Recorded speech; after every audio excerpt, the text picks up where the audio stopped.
أعوذ بالله من الشيطان الرجيم بسم الله الرحمن الرحيم الحمد لله رب العالمين والعاقبة للمتقين والصلاة والسلام على رسوله محمد وآله وأصحابه أجمعين أما بعد السلام عليكم sabahdaşlar. Bugünkü dersimiz zanna ve ahvatuha degan haqida to'xtalamiz. Yine zanna ahvatuha advatun nasixning qatoridan bo'lib, yana af'al an-nasixa fillarning qatoridan, ya'ni o'zgartkichi fillarning qatoridan. Nimani o'zgartkichi desa, ismliq jumlaning bashkishi mubtada va xabarni o'zgartkichi. Yani bu kane ve kan turdakilar mubtadani o'zining ismisi qilib bosh kelishga, xabarni tushuntirishga o'zgartgan bo'lsa, zanna ahvatuha bu ismliq jumlaning bashkishi mubtadani o'zining birinchi maf'uliga, xabarni o'zining ikkinchi maf'uliga o'zgartuvchi fillar demakchi. Endi zanna ahvatuha fillari kelishdan burun biz fil haqida to'xtalsak, fil degan nima deganda al-fil kullu kalimatun tadullu ala hudusi shay fi zamanin muayyan degan. Muayyan bir zamanda ma'lum harekatning yuz berganligini bildiradigan so'zni fil deymiz degani. Endi fil mushu maf'ulun bih talab qilish qilmaslik tarafidan maf'ul ikki qismga bo'linadi. Ya'ni maf'ulun bih talab qiladiganini va maf'ulun bih talab qilmaydiganini deb. Maf'ulun bih talab qilmaydigani fe'l lozim deb ataladi. Maf'ulun bih talab qildigani fe'l mutaaddi deb ataladi. Fe'l lozim degan nima edi? Fe'l lozim deganimiz o'zining fa'illardan kifoyalanadigan maf'ulun bihga muhtoj bo'lmaydigani fe'l lozim deb ataladi. Endi masalan fe'l lozim misol keltirsak, fahimtu desak tushundim degan bo'ldi. Maf'ulun bihga amitu shunga o'xshash. Endi sami'atu deganga o'xshash yoki sami'atu kalomga kelsak u mutaaddi bo'lsa, fahimtu darsa desak u maf'ulun bih bo'ldi. Endi fe'l lozim bundan boshqa masalan karuma hurmatlik bo'ldi deganga o'xshash yoki sahi bo'ldi, sharufa sharaflik bo'ldi degandek ma'noga o'xshash fe'llarni fe'l lozim deymiz. Endi fe'l mutaaddi yine o'z navbatida ikkiga bo'linadi. Fe'l mutaaddi bil vasita, fe'l mutaaddi bila vasita deb ikkiga bo'linadi. Fe'l mutaaddi bi vasita deganimiz vasitalik ma'lum bir vasita orqali o'timlik fe'l deganimiz harfi jarning vasitasi bilan mutaaddi o'g'uchi fe'lni ko'rsatib turadi. Masalan, ataytu al-kitab yoki ji'atu bil kitab desak, ataytu bil kitab yoki ji'atu bil kitab desak, kitobni akeldim degan bo'ladi.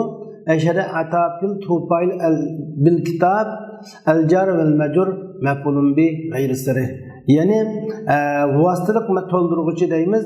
Yine bu harf jarning vasitasi bilan o'tgan bo'ladi.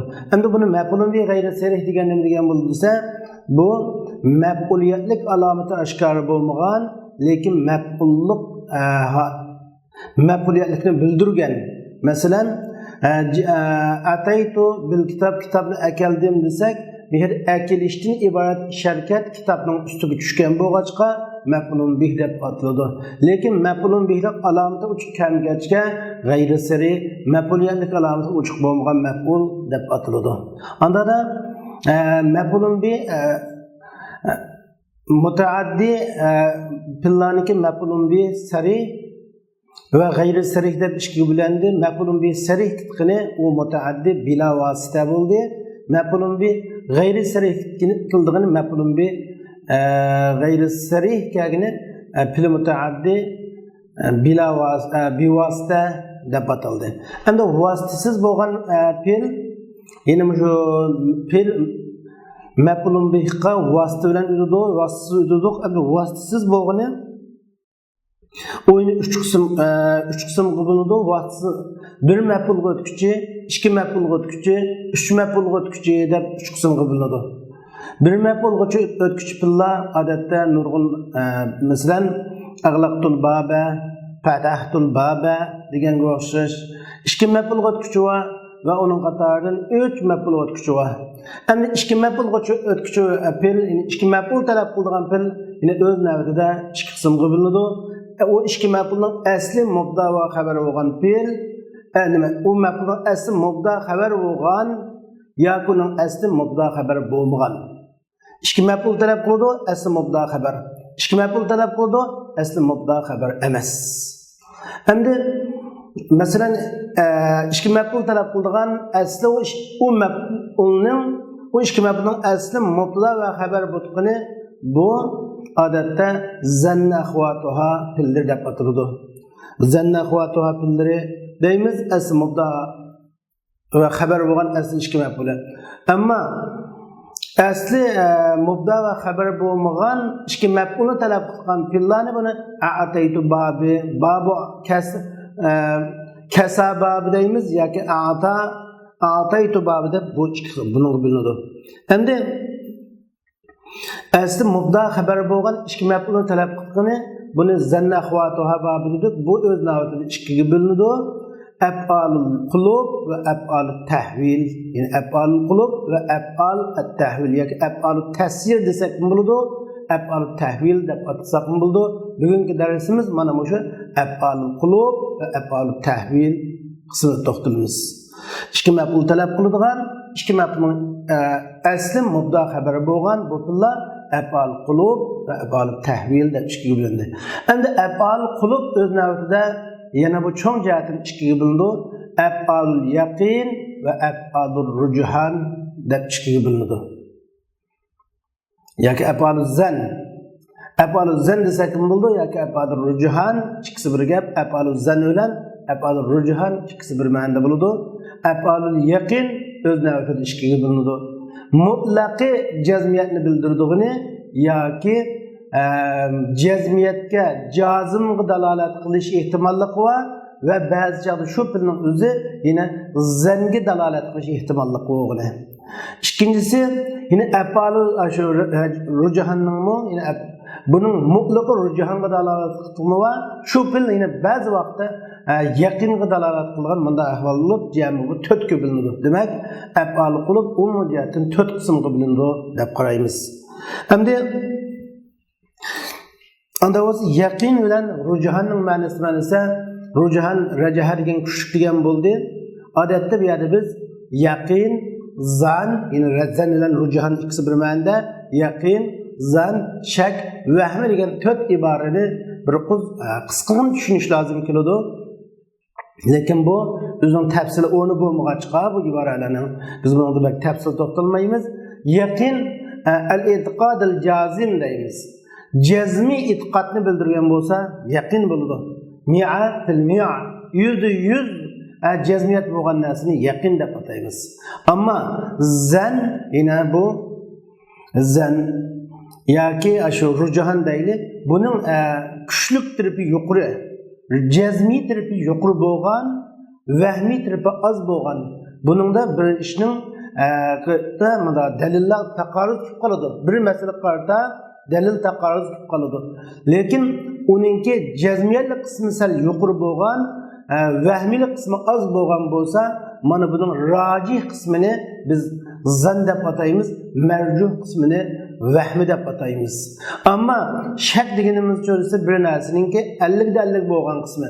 Ikkida bir narsa qarta, ikki dalil taqarruz qilib qolgan, zid qilib qolgan, ikkisini birini yana birdan kuchaytirishi yo'q.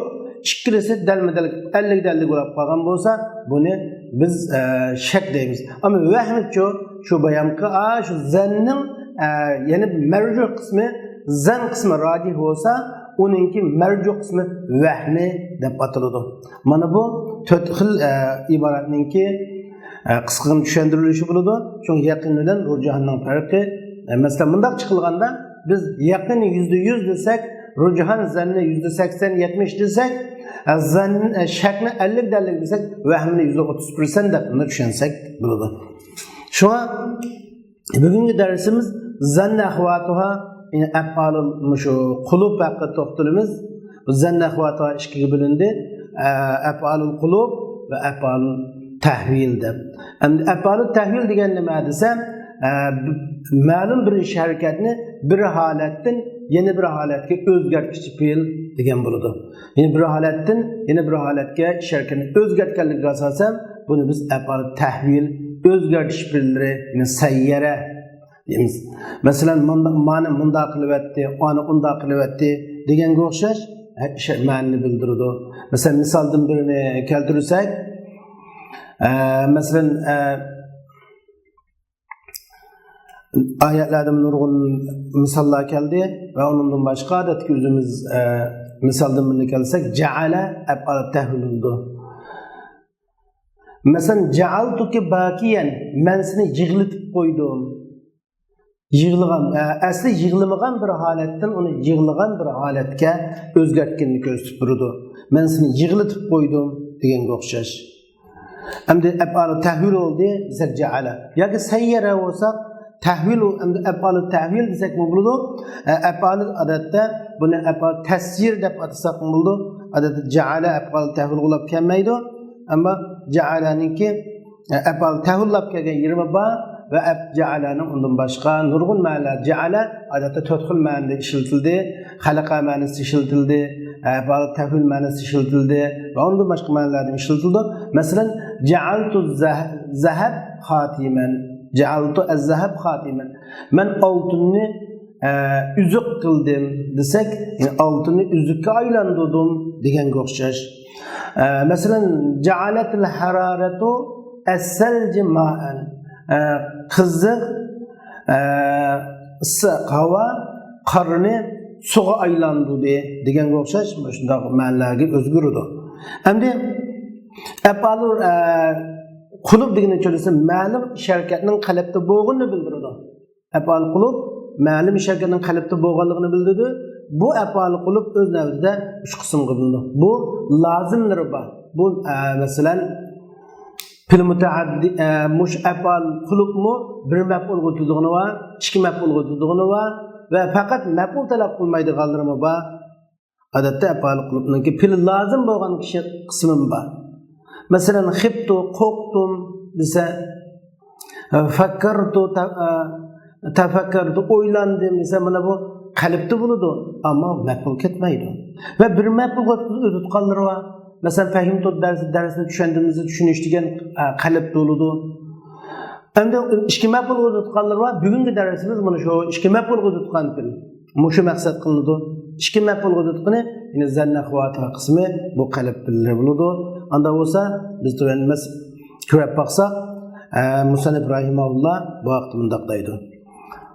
İnsib bi fi'lil qalbi juz'a ibtida a'ni ra'a khala alimtu wajada zanna hasibtu wa za'amtu ma'a ad hajadara wa ja'al laz ka'taqad wa hab ta'allam wallati kasayyara ayzan bahansib mubtadan wa khabara. Beytning tarjimasi mundaq. Siz qalb filleri orqali ibtidoning ikki bo'lakini tushuntirishga keltiring. Ibtidoning ikki bo'lagi, ya'ni ismliq jumlaning ikki bo'lagi ne demakchi? Ismliq jumlaning ikki bo'lagi nima edi? Al-mubtada val xabar. Chunki al-jumlatul ismiyya tatakawwanu min al-mubtada val xabar. Chunki mubtada va xabardan iborat ikki bo'lakni qalb filleri orqali tushuntirishga keltiring degandan bundan ikki maf'ul talab qilgan qalb fili maqsad qilmoqchi bizga. A'ni ra'a khala alimtu wajada.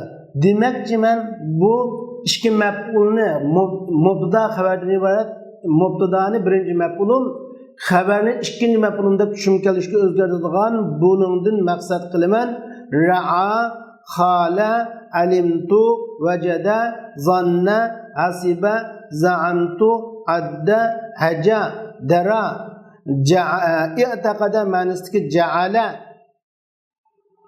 i'taqada ma'nosida ja'ala hab va ta'allamani maqsad qilaman wallati kasayyara aydan bihansib mubtada va xabara sayyaraga o'xshash bo'lgan fillar bilan ham mubtada va xabarni nasbida tushuntirishga keltiring nasb qiling. Demak sayyaraga o'xshash bo'lgan fe'l degani af'al tahvil demakchi, bir holatdan yana bir holatga o'zgartirish fillar. Masalan Adeti sarınınki ötünüşeli seyyara çıkıyor. Sarılıkını nasijen desek paxta raqbi özgerdi desek hem de mere seyyaratul qutna nasijen men paxtını raqbi özgertdim degendek. Şu seyyara o'xshash bo'g'ini ham şu seyyara o'xshash bo'lgan pilla bilan mubtada va xabarini tushuntirishga keltirib degan bo'ldi. Endi bekqay ikkinchi qatam biz bir qarasak insi bifi'lil qalbi juz'ay ibtida. İbtidanın ikki bölükini qalb bilan tushuntirishga keltirib dedi. Men bu qalb bilan maqsad qilmadi. A'ni ra'a qala alim turgankin a'ni degan iboratdan turib oldi. Har qanday qalb bilan maqsad emas. Qalb bilanning hammasi ikki maf'ulni tushuntirish, mubtada xabarni tushuntirish keltirmaydi. Qalb bilanning ichidan masalan karihaga o'xshash, fahimaga o'xshash, tafakkuraga o'xshash, jabunaga o'xshash, xofiga o'xshash manda ikki maf'ulni zor o'qitmoq qoldirim bor. Mening demoqchi o'g'lim bu yerda alohida ikki maf'ul talab qilgan pilla deganni bildirdi. A'ni degan iboratdan. Unda o'zi ra'a, xala, alima, vajada, zanna, hasiba, za'amtu, adda, haja, daraj va i'taqada manatki ja'ala dedi. Va ja'ala allazi ka'taqada. I'taqadaga o'xshayotgan ja'ala degani e'tiqod qildi degan ma'noni bildirgan ja'ala. Qalb ma'nosini bildirgan ja'ala demakchi. Qalb ma'nosidan boshqa ma'noni bildirgan mu ja'ala ba. Masalan bayamdilik sayyara ma'nosini bildirgan ja'ala ba va unda boshqa xalaqa ma'nosini bildirgan ja'ala ba degandek boshqa ma'nolarni bildirdi. Unda bo'lsa demak bu yerda af'alul qulub bi fi'lil qalb bilan qalb bilan biz bayonlagandek 4 qismga bo'lindi. Buningdan xabarda jazmiyatni bildirdigini bor. Birinchi qismi mushu ma yufidu bil xabar yaqina deydi. Xabarda yaqin ifodalab turgani bor. Bu al-i'tiqadul jazim deb atalgan yaqin bilan. Bu 3 fil. Bu fil 3 vajada, ta'allam va i'lam nima? Vajada, i'lam ma'nosida ta'allam va daradin iborat ma 3 fil mutlaq jazmiyatni bildiradi. İtiqadul jazimni bildiradi. Onda ko'pincha vaqtda yaqinni bildiradigan qisman holatda zanni ifodalaydigan holatda yo'q. Unday emas bu. Alad davam bu ja'ala i'lam ma'nosida ta'allam va darab bu fil davomliq shu jazmiyatni bildiradi. Mana bu birinchi qismi. Masalan vajadtu salah babal xayr. Men islohotni yaxshilikning ishki deb jazmiyat qildim deganga o'xshash.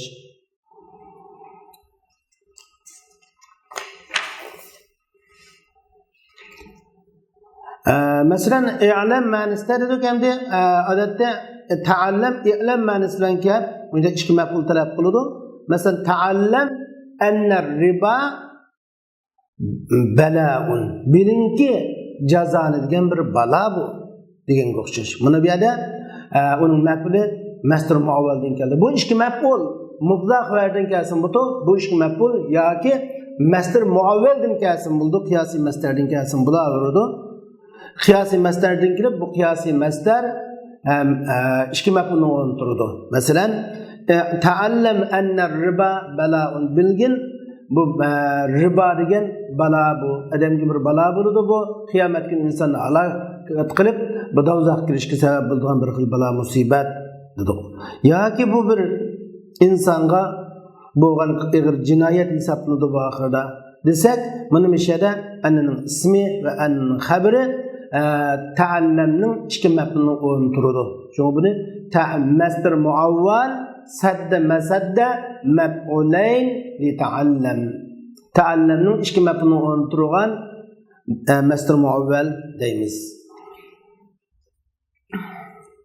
Bundan boshqa yana bir ta'allamning ishlatilganga odatda aytmakki ta'allam al-hayata jihadan.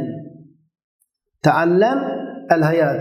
Bilginki hayat demak kurash qilish demakdir. Sen hayotlikning kurash qilish ekanligini bilib ol desak, o'shada al-hayat asli mubtada, jihadun xabar. Al-hayat jihadun degan mubtada xabarning bosh kishib, o'sha al-hayat degan mubdani birinchi maf'ul qildi, ta'allamni nima? Jihadanni ikkinchi maf'ul qildi. Biz bayon dedik, bular mubtada va xabarning bosh kishib, mubtadani birinci mef'ul, haberni ikinci mef'ul kılıdı. Kandak bir narsa mubtada bulalıysa bu şu afal qulubning ki mef'ulun bi evvel olanaydı. Kandak narsa haber olalıysa o narsa şu afal qulubning ki ikinci mef'ul buluştu yaraydı. Ta'allam şifa'an nefsi kahre aduviha degan. Bilinki nefsning şifası şu nefsinin düşmanliğe galip geliş. Demek adamın ko'ngli qanday rabta bo'lsa, şu ko'nglining düşmanliğe bir galip gelirse nefsi aram tapıdı. Bunu bilelim dedi. Bunun için şifa'an nefs kahre aduha deganda şifa'un nefsi kahre aduha da mubda xabardi. Endi daraningmi mushunda qilib ikki maf'ulni bildirib turadigan yerlari va bu ikki maf'ul ba'zi bir ikinci maf'ul jari mavjudun qilgan ahvol va uning g'ayridan qilgan ahvollar bor. Uning g'ayridan kelgan ahvolim bo'ldi. Endi birinchi qismi qandaydir vajada ta'allam darab ma'u faqatlam cezmiyeli el-itiqadul cazim keskin bo'lgan itiqadni bildiradi. Mutlaq bu undan başqa bir ma'noda ya rujhanda ya undan başqasi ishlatilmaydi. İkinci qismi afal qulublardan ma yufidu fil xabar rujhan. Yani zannan demek. Rujhanul yaqin. İkincisi xabarda yaqin ifade, guman ifadalab turgan, rujhan ifadalab turgan, guman ifadelaydi. Xabarda bir guman zanni ifadelaydi. Kuchlik bo'lgan shu shakdan yuqori bo'lgan cezmiyatga yaqin bo'lgan bir xil itiqodni ifodalaydi. Rujhanul yaqin deymiz buni. Bu 5 fil. Birincisi bu i'taqada ma'nosi kelgan ja'ala, haja, adda, hab, za'ama. Buni shu 5 fil davomli af'al rujhanul yaqin deydi. Cezmiyatligi xili kuchlik bo'lgan kuchlik cezmiyatni ifodalab beradigan kuchlik yaqin cezmiyatni ifodalab beradigan til deymiz, lekin e'tiqodul jazim emas. Masalan, ja'altul ilaji nafi'an. Men davolashni unumlik deb o'yladim, e'tiqod qildim deganga o'xshash. Va ja'alul malaikata allazina hum ibadur rahmani nasa. Ular Rahman Taalaning bandilarini inas, ayollik cins ular Rahman Taalaning bandilari bo'lgan malaikalarni inas deb e'tiqod qildi ular. Yine ayollik jinsdir deb e'tiqod qildi desak, mana bu yerda ja'alu i'taqadu ma'nosi kelib, bu al malaik deyman birinchi maf'ul, inas ikkinchi maf'ul bo'ladi. Mesela hacavtul javu baridan, men havanın soğuk deb o'yladim deganga o'xshash. Endi habning ma'murisi adam o'xshash. Mesela adatul sadiqi axan, men do'stni qarindosh deb e'tiqod qildim deganga o'xshash. Deb shunday o'yladim. Shu e'tiqodim kuchlik demakchi. Endi habning desa habningmi bor? Habning iste'mol qilgan g'ayri bormiz bor. Bir şiar debdi. Ecirni eba malikin ve illa fahabni imra'an halika. Ey eba malik, ecirni meni qutuldurvag'in. Ve illa ve agar sen meni qutuldurvamsan, fahabni halika, sen meni halak o'g'uchi deb e'tiqod qil, halak o'g'uchi deb o'yla degan bo'ldi. Mana shu yerda fahabni degan mutakallim yasi birinchi maf'ul, halika ikkinchi maf'ul, ana halikun degan mubda xabardan o'zgargan. Mana bu ikkinchi qismi. Endi uchinchi qismi desa afal qulubdan xabarda ko'pincha vaqtda xabarni jazmiyatni bildiradi, lekin yoki rujhanni ifodalab turadi. Yani ko'p qatim tuvanda chiqib olgan ikki fil va ra'a bilan alima fil, ra'a bilan alima. Bu ikki fil ko'pincha vaqtda yaqinni bildiradi. Ko'pincha vaqtda. Ammo qisman holatda zanni ifodalab turadigan ahvol bor. Mana buni shunga ma yufidu fil haber yaqinan aw rujhan deymiz. Köpünçe yaqin ifodalaydigan qisman holatda zann ifodalab turadigan fe'l deb qaraymiz. Masalan bu fe'llarningki shundaq jazmiyatni ifodalab kelganlari bor. Ve innahum yarawnahu ba'ida ve narahu qariba. Biz onu kıyametin yirak deb o'ylabdik ve halbuki o yaqinken. Yaqin ve nara ve innahum yarawnahu ba'ida. Ular onu yirak deb o'ylaydi ve biz onu yaqin deb qaraymiz. Desek birincisi mishre innahum yarawnahu ba'ida zan uchun kelgan bo'ladi ve narahu qariba yaqin uchun kelgan bo'ldi. Yani ular o kıyametni yirak deb o'ylaydi ular. Shunda qaraydi. Ve narahu qariba. Biz onu yaqin deb jazmiyat qilamiz deb mana mishada Ra'afili bir qatim zanni bildirdi, yana bir qatim yaqinni bildirdi. Lekin yaqin iste'mol qilinishi ko'p, zanni iste'mol qilinishi az holatda keladi. Al-imanu misalim alimtu sulha khayran fa'lam annahu la ilaha illallah desek bunu böyle çok cezmiyetini bildirdi. Anladım. Endi cezmiyetini ama kısmen vaqtlarda, kısmen halatlarda bu al-imamu andalik zanni bildirgan yerlerime ham ishlatilgan. Hem to'rtinchi qismi ko'pincha vaqtda zanni ifodalab turadigan qisman holatda yaqinni ifodalab turadigan bu qasi zanna hala hasibaning kasiratul istimal zan uchun lekin qalil holatda yaqin ma'nosida ifodalab turadi. Masalan zanantul kitaba mavjudan, men kitobni ba deb qaradim, ba deb o'yladim deganga o'xshash. Ammo istimal yaqin ma'nosida ishlatiladi desa ishlatiladi. Ve zan ma'nosida ishlatiladi desa ishlatiladi. Masalan Qur'oni Karimda faqala lahu fir'aunu inni la'azunnaka ya Musa mashhura degan bu yerda bu zan uchun kelgan bo'ladi. Ammo yaqin uchun kelgani uchun allazina yazunnuna annahum mulaqu robbihim. Mana bu jazman ular o'zining Rabbiga uchqishga jazmiyatga to'la deb yaqin ma'nosida kelgan. Xolimi shundaq, xoliya yaxalumu mana shundaq ham zanni gumonni bildirishi ehtimolligi yuqori, ammo nimani bildirishi ehtimolligi yaqinni bildirish ehtimolligi az, lekin iste'moli bor. Mana shuning bilan af'ol qilib to'tki bilandi.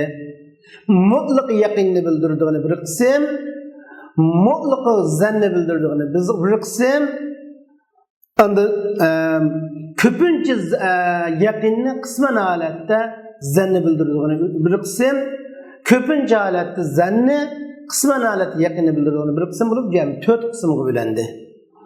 Ondara bunun arasında endi biz bir iborat surilgan, o iborat qasi deganda vallati kasayyara ayzan bihansib mubtada'an va khabara degan. Sayyaraga o'xshash bo'lgan fe'l, ya'ni bir holatdan bir holatga yo'tkalganlikni ifodalab beradigan fe'l, bu mubtada xabarning besh kishidir. Mubtada xabarning besh kishi mubtadani o'zining birinchi maf'ul qiladi, xabarni ikkinchi maf'ul qiladi, lekin bunda gumonni bildirmay o'zgartish fe'li deb ataladi. Bu bir holatdan yana bir holatga yo'tkalganligini bildiradi. Mushu fe'llarga to'xtalamiz. Bu fe'lni Musannif rahimahulloh bu yerda iniq sayyaraga o'xshash degan buni sharihlar 7 deb chiqargan. Birinchisi ja'ala, ikkinchisi radda, taraka, ittaxaza, taxiza, sayyara va habadan iborat mushu fe'llarni maqsad qilgan. Endi biz bayon qilgan arasida mushu af'al qulublarning hammasi mutasarrif, ammo hab bilan ta'allamdan boshqa. Ta'allam va hab ikkisi g'ayri mutasarrif, qolganning hammasi mutasarrif.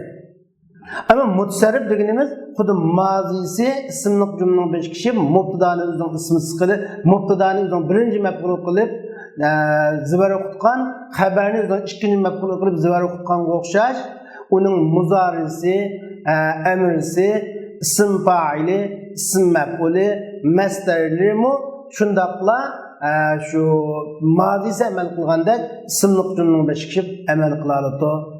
Lekin bunun içinde taallem bilen hep bu iki pil faqatla muş şekilde taallem mu emir şekilde işletildi, hep mu emir şekilde işletildi. Mana bunu camid deb ataymiz. Amde ma afal tahvilinin içinde vahaba şekli pil camid. Undan başkası bu pil mutasarrif hesaplanıdı. Mesela bununki muş caale biz bayan ja'alani misal qilib ko'rdik. Ja'altu zahab khatiman deganga o'xshash. Masalan, yana oyat keladi: "Va qadimna ila ma amilu min amalin faj'alnahu haba'an mansura." Desa, buni haba'an mansura, faj'alnahu deki huzmir birinchi maf'ul, haba'an mansura ikkinchi maf'ulundu. Mansura haba'ning sifati bo'lib, mishada bu mubda xabarning besh kishi birinchi mubdaning birinchi maf'uli, xabarni ikkinchi maf'uli qildi. Endi raddami shundaq ma'noni bildiram doğrusu. Kirdi raddami yana oxirida shu ikki xil o'zining mubda xabarni o'zining ikki maf'uli qilib zibar o'qilgan ahvol bor, lekin ma'na bir holatdan yana bir holatga o'zgarganini bildiradi. Ittaxaza shundaq ta'xizam masalan ittaxazallohu İbrahim'e halila. Allah İbrahim Aleyhisselam'ın içki dostu kılıp aldı dese, İbrahim Aleyhisselam'ın aslında o içki dost emezdi. İçki dostlukka aylandırdı bir haletten bir haletke yötkelgenini bildirdi. Ondan başka mesela tahize kilidi ve ondan hem müşüpillerinin umumisi hemisi müşü içki mef'ulünün nesbi tutukan içki mef'ullar. Hem de bunun mef'ulü bir mastar muavvelden keladigan ahvol bor. Masalan, zanantu Muhammadan aliman deymiz. Zanantu anna Muhammadan alimun. Anna Muhammadan alimun. Biz Muhammadning alim ekanligini men gumon qildim desak, mishada annaning ismisi va annaning xabari hammasi qiyosiy mastar bu yerda ikki maf'ulni o'rni turadi. U mastar qiyos qilinsa Muhammed'nin alim ekanligini, ilimli ekanligini men bildim, o'yladim degan ma'noda yana mastar qiyos qilsak, zanantu ilma Muhammed. Yani Muhammed'ni men alaqaning alim, ilimlikligini o'yladim degan ma'noda chiqdi. Endi bu planning ichida ibarenin içine aldığın ibaretinde ellez de bir ibaret çıkan. Ellez. Esası ellez, ellezi manası ki isim mevsul. Bunu ellezi şir zür düşünün cihetinin elleziydi. Ahir ya taşlangan desek mi buldu? Ya ki bu mu mustakil ayrım bir loğa dep karasak mı buldu? Endi ondan kinki beytte Musannif Rahimahullah muşifillahı olsun. Onun ahkamına toxtulmaz. Yani mundaq deydi: "Ve huss bit-ta'liq vel-ilgâ'i ma min qabl hab vel-emr hab qad ulzima. Kaza ta'allam li ghayril mazi min siwahuma ij'al kull ma lahu zukin." Kaza ta'allam li ghayril mazi min siwahuma ij'al kull ma lahu zukin. Endi tuvanda bizga chiqmoqchi bo'lgani men bayam deb o'tgandek bu babning pillarining ichida shu ikki pil hab pili bilan taallum pilining pil jamid ekanligi, undan boshqalarning hammasi mutasarrif ekanligini o'tirib qo'ysak, undan boshqa ikki muhim narsa chiqadi. Ta'liq va ilg'a degan bir narsa chiqadi. Ana ta'liq degan nima, ilg'a degan nima vaqtda bu tafsil to'xtalamiz. Ve husse bit-ta'liq vel-ilgâ ma min qabl hab. Siz habning oldidagi pillarni ta'liqqa va ilg'aga xas qiling. Xussa xassa yaxussu filinin emri xussa aja habning oldidagi pillani ta'liqqa muxas qiling, ilg'og'i muxas qiling deydi. Habning oldidagi pil qasanda da 11 pilni ko'rsatib turadi. Shu habning oldida habdinkin ta'allam bor. Jami 13 pil, hab bilan ta'allam chiqarsak 11 pil ham ilg'omi qilinadi, ham ta'liqmi qilinadi. Unda bo'lsa ta'liq degan nima, ilg'o degan nima biz buni hozir tushunamiz. Val amru hab qad ulzima. Hab emirga lazım tutuldu.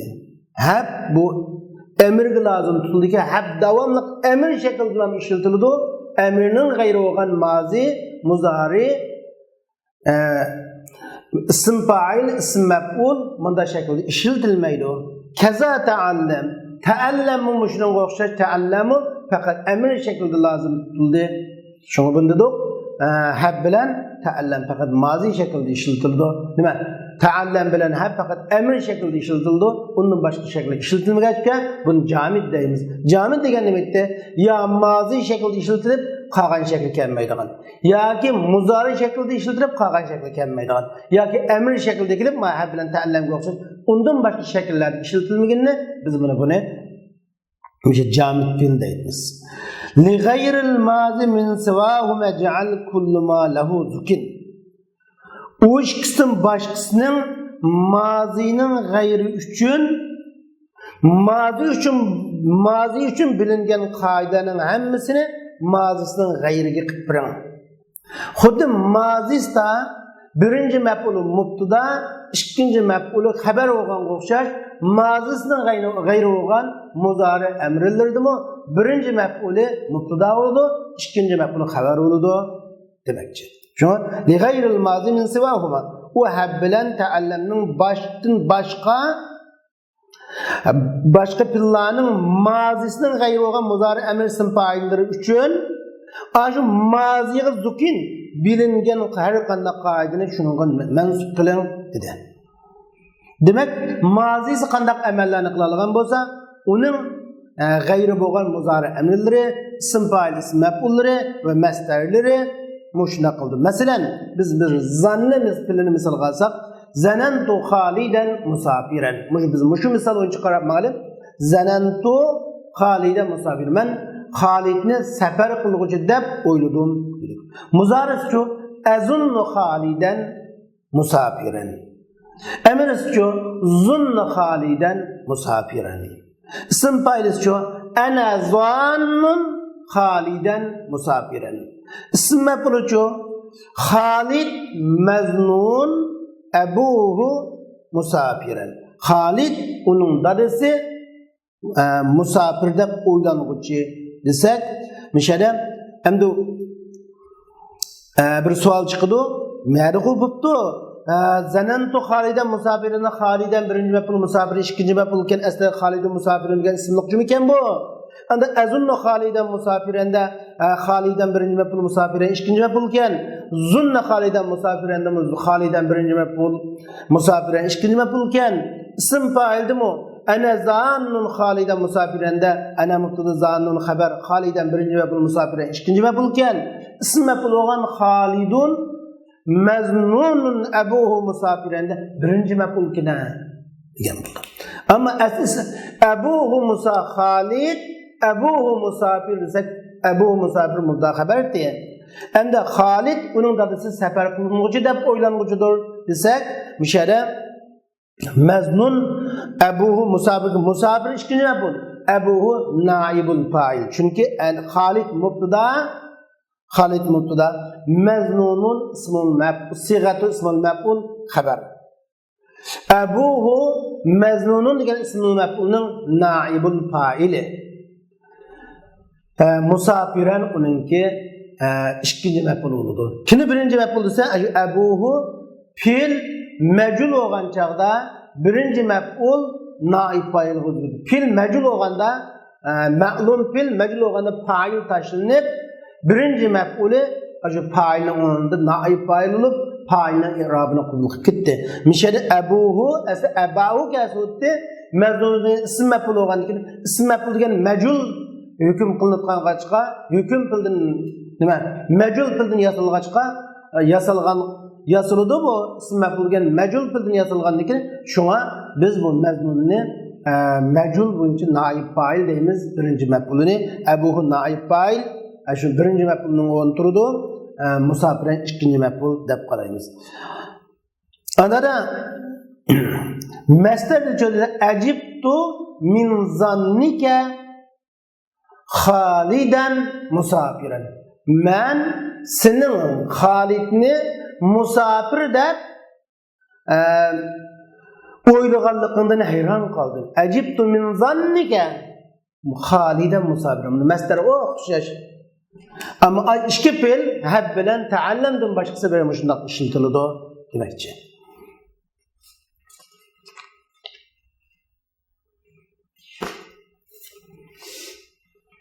Endi biz bayan birganda qildik al-ilgha va ta'liq deb.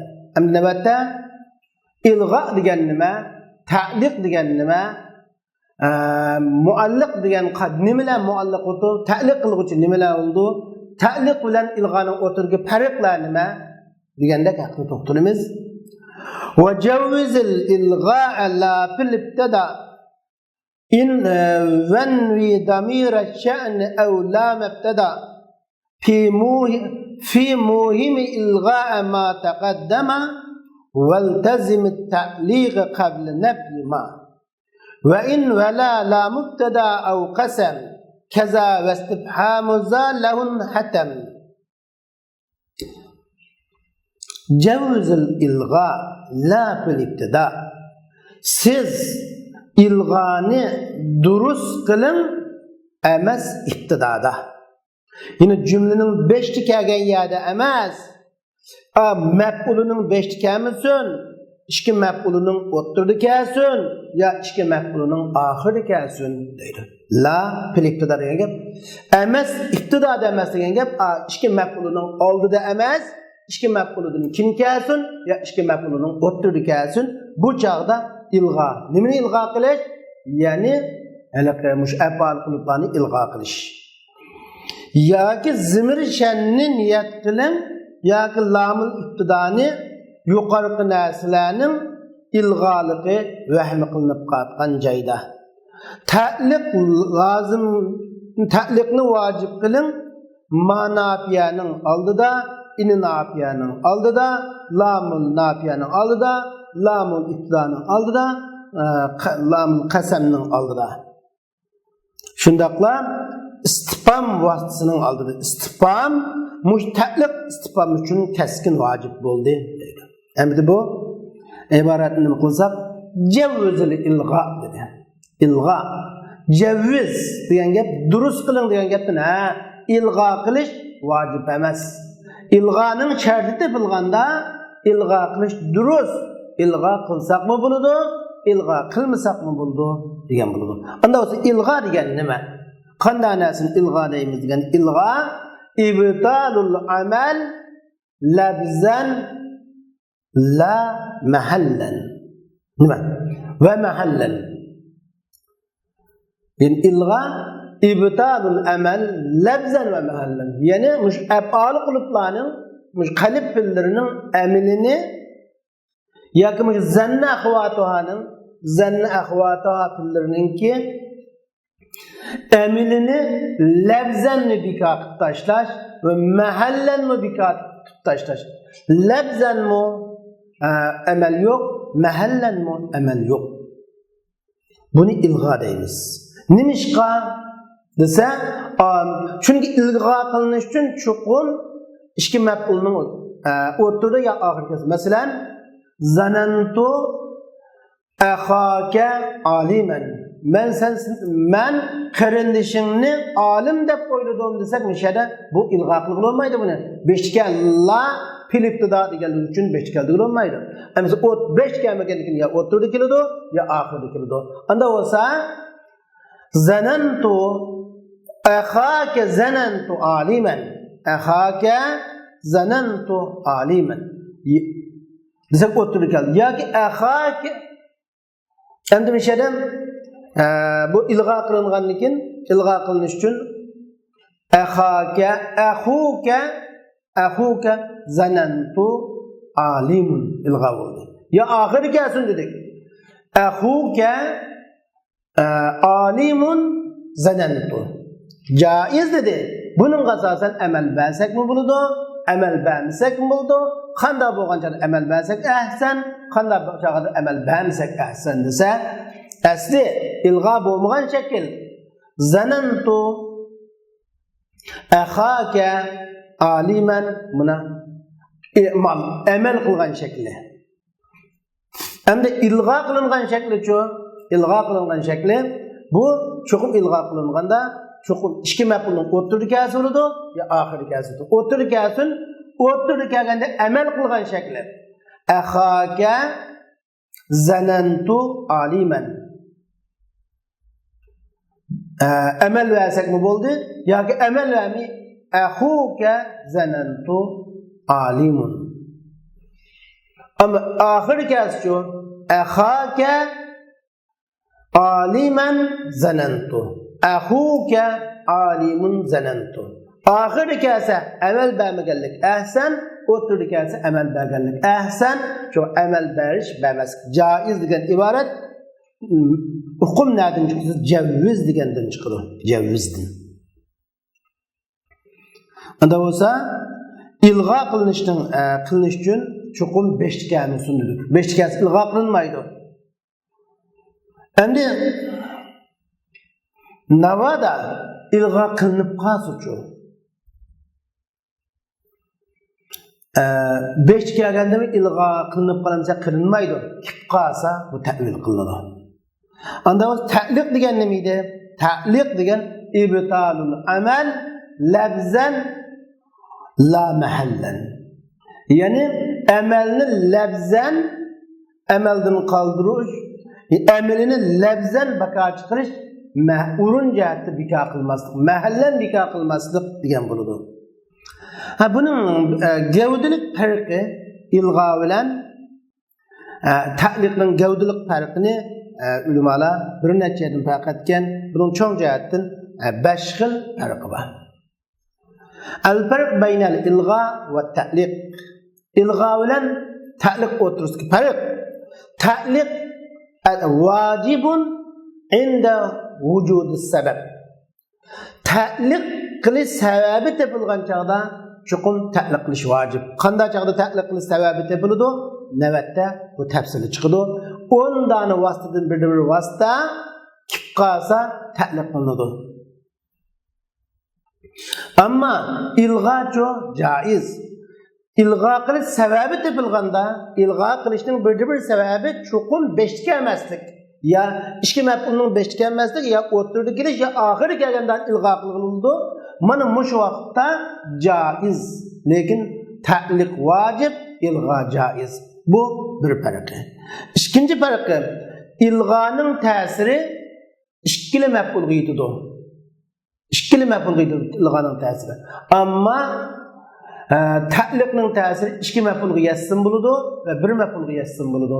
Bunda deganligimiz ilga'ning ta'siri ikki mef'ulga yetadi deganimiz ilga qilingan ikkili mef'uldan amal bika qilinadi. Masalan, o'tirgani ahaka zanantu alimun yoki ahuka zanantu aliman deb mana bir mef'ulga amal qilmay bir mef'uldan amalni baka qilib yana bir mef'uldan amal qiladigan ish asla mavjud bo'lmaydi. Amal qilamiz, amal birimiz jaiz ikkilisga amaldan baka chiqamiz ikkilisdan. Ammo ta'liq unda bo'lmaydi. Ta'liqda ta'sir bir mef'ulga ustin bo'ldi, ikki ustin bo'ldi. Ta'liq masalan qilib baqili anda bo'lganda ta'liq qilgan vaqtimizda zanantu la akhuka alimun. La akhuka men senin qarindishingni alim deb o'yladim. La akhuka alimun. Mana ikkili ta'liq qilindi, ikkili ma'qul ta'liq qilindi, ammo bir ma'qul ta'liq qilinsin bo'ladi. Bu qaysi desa zanantu la akhaka alimun yoki zanantu la akhuka aliman. zanantu la akhaka alimun desak ikkinchi maf'uldan ta'liq qilindi, amaldan to'xtatib qo'yildi. Ammo birinchi maf'uldan zanantu la akhuka aliman degan so'z ta'liq amaldan esib qo'yish, to'xtatib qo'yish deganni ko'rsatib turadi. Mana bu cho'ng jihatdan ikki jihatga o'xshashmaslik. Uchinchisi ta'liqning ta'siri lafzi butu mahalliy bo'lmaydi. Ammo ilg'oning ta'siri lafzi bo'ladi va mahalliy bo'ladi. Bu nima degan gap?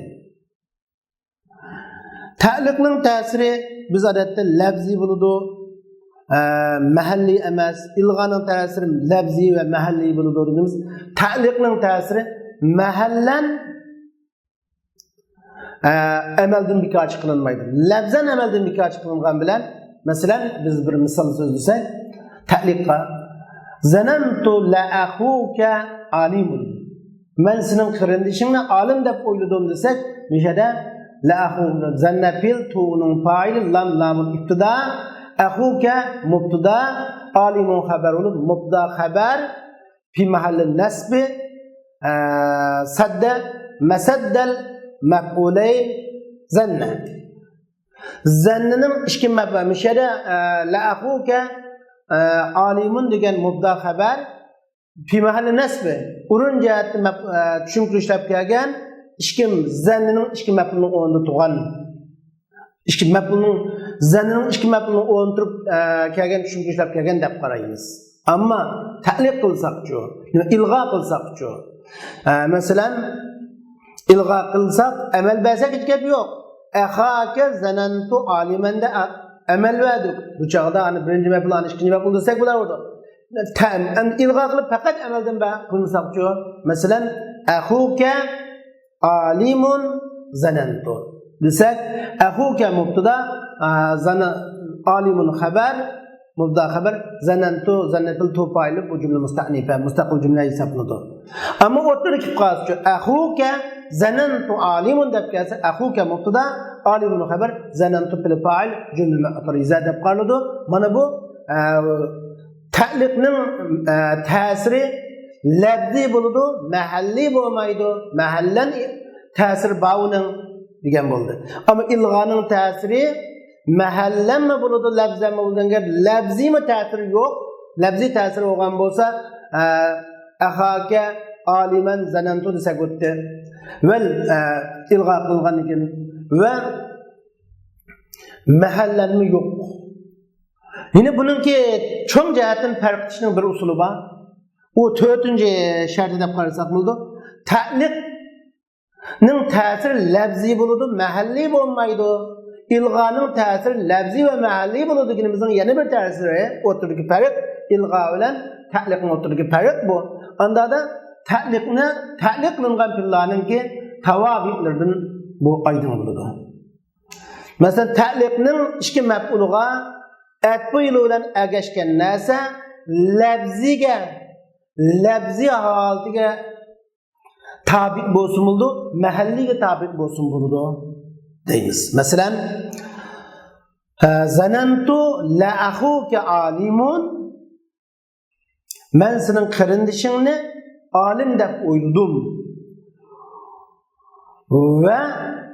Va Xolidan musafiran, va Xolidni safar qiluvchi deb o'yladi desak, zanantu la akhuka alimun. Buni yerda ta'liq qilindi.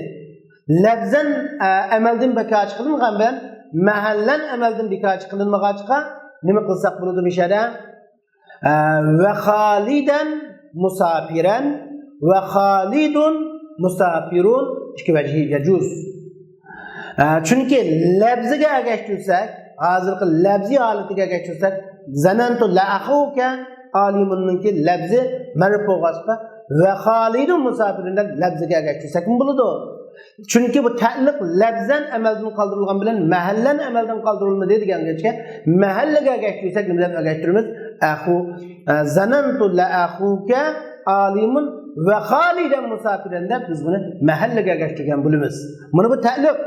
Amma ilg'a olsa nishada biz akhuka zanantu alimunni ilg'a qilyaptik. zanantu ve ahuka zanantu alimun ve Halidun musafirun ve Halidun musafirun desek müşahede biz men senin qarinishning alim deb bilaman ve Halidni safar qilguvchi deb o'yladim desak müşahede Halidun musafirun çünkü bu biz bu yerda Haliden musafiren deb bulandırsak bo'lmaydi çünkü labzi holatiga ergashtiriladi çünkü mahallan ham labzan ikki holatda amaldan bekor qilingan bo'lg'achqa buni mahallamu marfu labzan marfu bo'ladi. Mana bu jihatdan farq qiladi. Cho'ng jihatdan farq qiladigan bir tarafi. Yana bir 5-chi bir tarafdan o'tirishdagi farq, 5-chi bir tarafdan bo'lgan o'tirishdagi farq nima deganda, chuqur ta'liqda nasih, ya'ni af'al qilib bo'lgan nasih ikki maf'ulning oldida kelishi kerak. Ammo ilg'oda nasih ikki maf'ulning o'rtasida kelish yoki oxirida kelishi kerak. Cho'ng jihatdan farq qilmish buni. Endi shuning bilan birga ta'liqda yana bir gapni qilsak, ta'liqda nasih bo'lgan amil. Bu zanantu la akhuka alimunda nasih qasolda zanni pil bo'ldi. Bu yerda ta'liq qilingan so'z hozir amaldan to'xtalib qo'yib, shu akhuka alimun bo'lib qoldi. Şunun ta'liqda nasih ikki maf'ulning oldida kelish kerak ve nasihdan chuqur sidal kalam kelish kerak. Cümlenin 5'den urun tutgan bir söz kelish kerak. Dikkat qilishga arziydigan bir tarafi mishadi yana ta'liqda nasih tutgan fil ikki maf'ulning oldida kelish, o ikki maf'uldan keyin chuqur cümlenin 5'den urun tutgan bir söz kelish kerak. O nesine birisi buludu. Ya ki o lamul iktida. Mesela zanantu la ahuke alimun desek bir şekilde la ahuke lamul iktida. Lamul iktida degen cümlenin 5'te urun tutudu. Anda olan bolsa cümlenin 5'te urun tutkan dikin bu sidar kalam bolğaçqa zanni bilen ikki maf'ulning o'rtasida pasni arvatdi. Şunu bu labzan amaldan qoldirildi. İkincisi lamul qasam. Üçüncüsü istifham, dördüncüsü ma nafiye, beşincisi la nafiye, altıncısı in nafiye, sekizincisi, yedincisi lav, sekizincisi la'alla, dokuzuncisi inne ve onuncisi kem haber yala. Mana muşlarının hemmisi cümlenin 5'den urun tutuşunu xalaydı. Anda oğandikin cümlenin 5'den urun tutuşunu xalaydıqan sözler boğaçqa nima? İni şartiye mi cümle 5'te onu tutuşunu xalaydı. İnne mi cümle 5'te onu tutuşunu xalaydı. Moşunda bo'lganlarda cho'qim bu ta'liq qilinmasi bo'lmaydi. Shunga ta'liqda odatda nasih bo'lgan fil oldiga kelish kerak. Fildan keyin cho'qim shu mualliq qiluvchi bo'lgan vositalardan birisi kelgan bo'lishi kerak. Ammo ilg'oda cho'qim odatda nasih, o'z fil nasih ikki maf'ulning o'rtaga kelishi kerak, tavassut yoki ta'axxur oxirida kelgan bo'lishi kerak. Mana yuqorqi ta'liq bilan ilg'oni o'rtaga farq. Bu o'sha ilg'o va ta'liq degan gap nəhayət tushuniksiz bir gap. Shunga buni biz tafsil to'xtalish lozim kelgachga, tafsili to'xtaldik. Shunga ilg'o va ta'liqning o'rtasiga 5 dona farq deyishimiz mana shu. Endi baytning o'ziga murojaat qilamiz. Baytning o'zida invi damira sha'ni aw lamal ibtida degan bir gap bor. Biz mishada zimir shanni niyat qiling yoki lamul ibtidoni niyat qiling deydi. Nimada zimir shanni niyat qilamiz? Nimada lamul ibtidoni niyat qilamiz degan bir savol kelib chiqdi. Andada nada desa yuqorqilarni ilg'o bo'lish, yuqorqi narsalarni ilg'o qilganlik vahminib qatgan joyda deydi. Endi ilg'o bo'lish uchun chuqur odatun nasih cümlenin shu ikki maf'ulning 5 kelmasin ya o'tirdi ya oxiri kelsin dedi. Endi 5 kipmi yine ilg'o qilingandek bir holat shakllanib qolsa, masalan zanantu akhuka alimun deb kelib qolsa, buni qanday qilamiz? Chunki bu ilg'o qilish uchun ilg'o qilib bo'lamdi bo'lmaydi mishada. Asli qoida bo'yicha ilg'o qilib bo'lmaydi. Nimishqa ilg'o qilish uchun cho'qim fe'l o'ttir ikki maf'ulning o'ttirda ya ikki maf'ulning oxirida kelsa, lekin bu 5 kelibdi. 5 kelgandan amal qilsa, amal ham qilmabdi. In zanantu akhuka alimun deb ketdi. Mushunda qaz qanday qilamiz deganda, bu chog'da biz bu yerda ta'vil qilamiz. Cho'qim bir zimir shanni taqdir qilamiz yoki lamun ibtidoni taqdir qilamiz. Ya'ni zimir shanni taqdir qilsak, zanantu akhuka alimunda zimir shanni taqdir qilsak, biz mishada akhuka mubtada, alimun xabar bo'lib, mubtada xabar jumla ikkinchi maf'ul hisoblanadi. Jumla ikkinchi maf'ul hisoblanadi. Ammo birinchi maf'ul zimir shan. Zanantuhu akhuka alimun degan bo'ladi. Zimir shan birinchi maf'ul, ashara ba'da taqdir qilib, at-taqdir kalmazkur akhuka alimun mubtada xabar ikkinchi maf'ul. Chunki mubtada xabar bo'lgan jumla ikkinchi maf'ul alam bo'lsa bo'ladi. Biz bayonida qandaq narsa mubtada bo'ladi, shundaq narsa xabar bu afal qiliblarningki birinchi maf'ul bo'ldi. Har qandaq bir narsa xabar bo'ladigan bo'lsa, u bunun ikkinchi maf'ul bo'ladi dedik. Biz mubtada xabarning babida jumla mubtada xabar adatda jumladan keldi, shu jumladan keldi, mufraddan keldi degan shu ay murojaat qilamiz bu gapda. Shunga zanantu akhuka alimunda zanantuhu deb zimir shanni taqdir qilsak bo'ladi. Bu chaqda bu amal qilgan, ilg'o qilingan til hisoblanmaydi.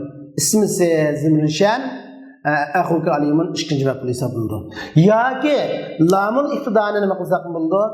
Lamul iftidoni biz buningda taqdir qilsak bo'ladi. Zanantu la akhuka alimun degan bo'ldi buning asli deb qarasak bo'ladi. Zanantu la akhuka alimun deb lamul iftidoni taqdir qilsak, bu joyda bu ta'liq babidan bo'ladi.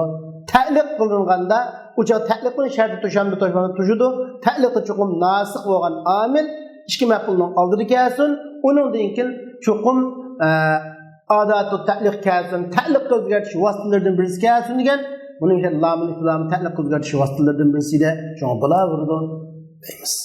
Shunga debdi-ku, van invi damira sha'ni lamutda fi muhimil ilg'a ma taqaddama. Yuqorqi narsa nima desa, shularni afal qilib bayon chiqqan ashularni ko'rsatib turdi. Masalan, ja'ala, zanna, alima, hasiba degan o'xshash billar. Endi bunga bir arablarning ya Qur'ondan ya dalil bo'lmasa, arablarning bunga ma'lum she'rlar bor. Endi Kabir Zuhayr radhiyallohu anhu bir so'z ekan, arju va amulu an tadnu mawaddatuha va ma ikhalu ladayna minki tanwilu debken. Endi men uning mawaddatuha degi zimir achu soatga qaytadi. Bana soatga qaytsa, men o soatning do'stligining yaqinlashishini umid qilaman. Va ma ikhalu ladayna minki tanwilu deb. Ve bizde senin bir ata ihsanını oylamayman. Bizning qashimizda sening bir ata ihsanını bor deb oylamayman desek, o'sha tanvilu deb qo'shgan. Asli ladayna ilgir kelgan maf'ulun bi, ikkinchi maf'ulun bi, tanvin birinchi maf'ul o'tdi. Chunki xabar muqaddam mubtado muaxxar shaklda besh kelgan bu ikhal.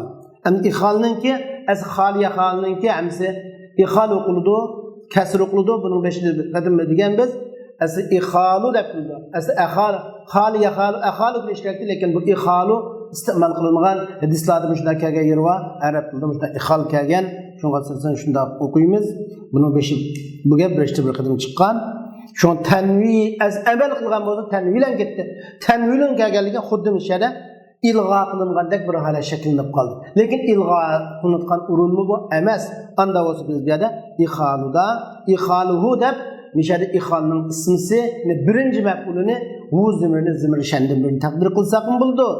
yoki lamul iftida taqdir qilib qilsak bo'ldi. Zimrishan taqdir qilsak va ma ikhaluhu ladayna minki tanwilu bo'ladi. Lamul iftida taqdir qilsak u chaqda ta'liq babidan bo'ladi. Va ma ikhalu ladayna minki tanwilu bo'ladi. Yana odatda yana bir shir va kazaka uddibtu hatta sar min khulqi anni wajadtu milaku shimati til adabu debchu milaku shimati adabu deb kelgan. Endi mishada wajadtu milaka shimati adabu adaba deb kelmi milaku shimatidan birinchi maf'uli va ikkinchi maf'ul ikkisi marfu keldi. Bunun qolgan ta'liq xuddi ilg'o qilingandek holat ko'rinib qoldi. Lekin bu ilg'o qilingan o'rin emas. Ilg'o qilinish uchun chuqum bu milaka shimatu wajadtu al adabu yoki oxirgi qilishga yoki o'tirib qilishga ikki maf'ulning unda kamigachga bu ilg'o qilinmaydi. Unda o'g'aniki wajadtuhu deb yoki bir zimrishandan birini taqdir qilamiz. U ismi so'radi. Milaku shimati al adabu degan mubda xabar ikkinchi maf'ul bo'ladi. Yoki biz unda qilmaymiz. Zimrishan taqdirmay lamul iftida taqdir qilamiz. Wajadtu la milaku shimati al adabu deymiz. O'sha ta'liq babiga chiqiramiz deydi. Shunga mana bu yuqori keltirgan misolimiz vanni damirashan aw la mubtada fi muhimil gha ma taqaddama degan ma'nosi mana shu. Endi baytning oxiriga davom qilsak waltazim at-ta'liq qabla nafyi ma va in va lama la mubtada aw qasam kaza qasam kaza val istifham zalahu hatam. Ta'liqni vojib qiling. Shuni biz bayon qildik. İlg'a jaizdir inda vujudi sabab.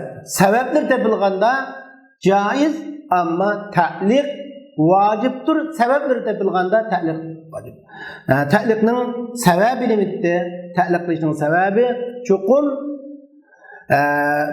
mush fe'l ikki maf'ulning oldida kelgan bo'lishi kerak. Undan keyin mualliq adati ta'liqdan birisi kelgan bo'lishi kerak.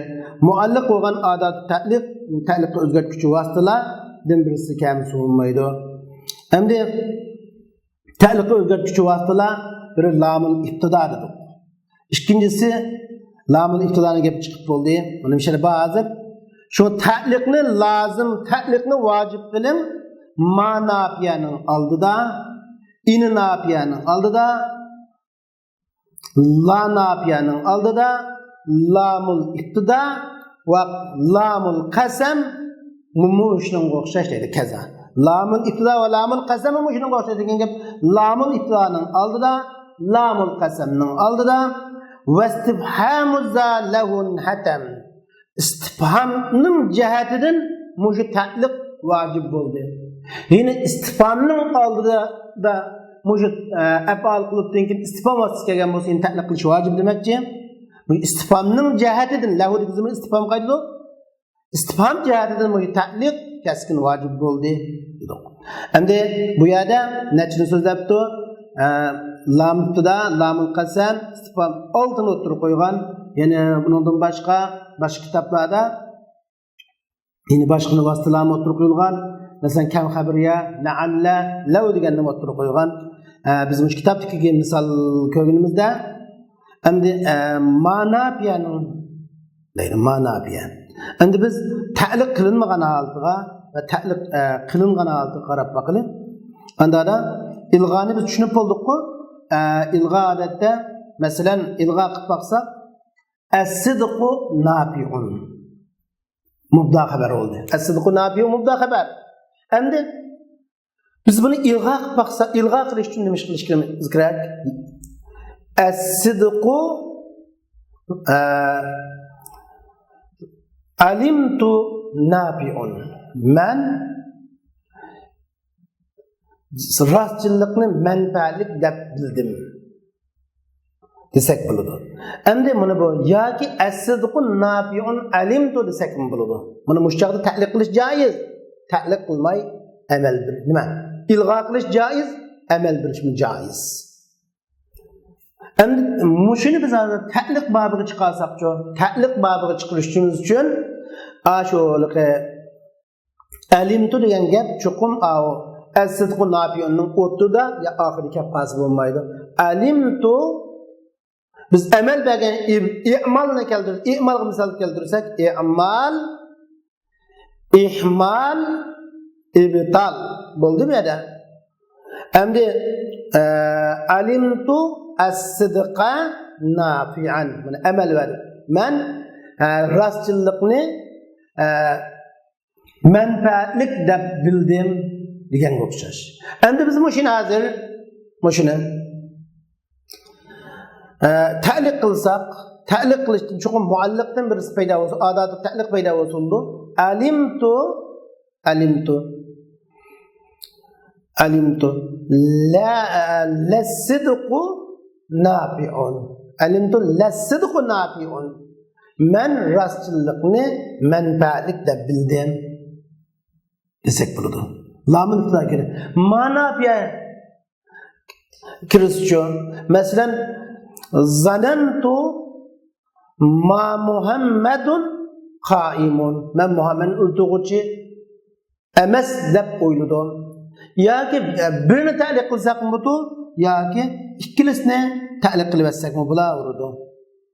Her ikkilisi ta'liq olsun butu. Şuna ta'liq lamni. Endi ini nafiya, la nafiya, ini nafiya mala o'xshash. Endi qasamning misoli cho'disa, endi qasamga misol keltirsak, odatda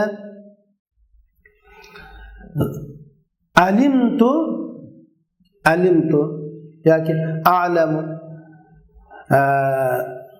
la yuhasabanna al-insanu ala amalihi.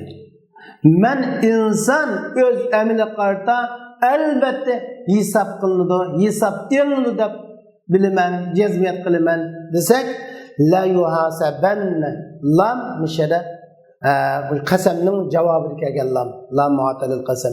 5ta chuqum qasam so'zlashlangan. Yine alimtu yoki a'lamu uqsimu yoki a'lamu wallahi la yuhasabanna al-insanu ala amali degan bo'ldi. Mana bu yerda bu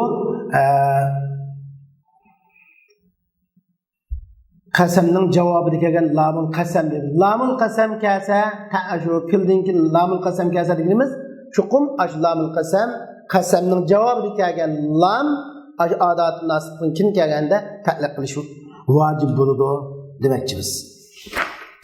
Hem de istifam vasıtası olsun bulunur. Adeti istifam vasıtası bo'lgan chaqda ko'rib baqadigan bo'lsak, istifam vasıtası 3 xil ehtimollik bor. O istifam vasıtası ikki maf'ulning birisi hisoblanadi. Mesela alimtu ayyuhum muazabun ala salati. Men ularning qaysining namoziga muvazibat qilganligini bildim deganga o'xshash. Ayyumuna. Demek ism istifamning o'zi shu ikki maf'ulning birisi bo'lsin bo'ladi. Yani ayyuhum birinchi maf'ul, muazib ikkinchi maf'uldi, ya ta'liq qilish vojib bo'ldi. Alima fi'l, tu fa'il, ayyuhum birinchi ayyu hozir ta'liq qilingan ayyum mubtada bo'lib muzaf, hum muzaf ilay, muazabun xabar, ala salati muazibga aloqador maf'ulun bi g'ayri sari bo'lib, ayyuhum muazabun ala salati degan qistirma jumla nima? Cümle bir adalık mubda haberini tapkan cümle mahallen mensub sadd masaddal mef'uleyn alimtu'nun ikki mef'ulni o'rnatugan mahallen mensub bo'lib kelgan cümle deb qaraymiz. Yoki ism istifhom yoki istifhom vositasi ikki mef'ulning biriga muzab bo'lgan bo'lsin bo'ladi.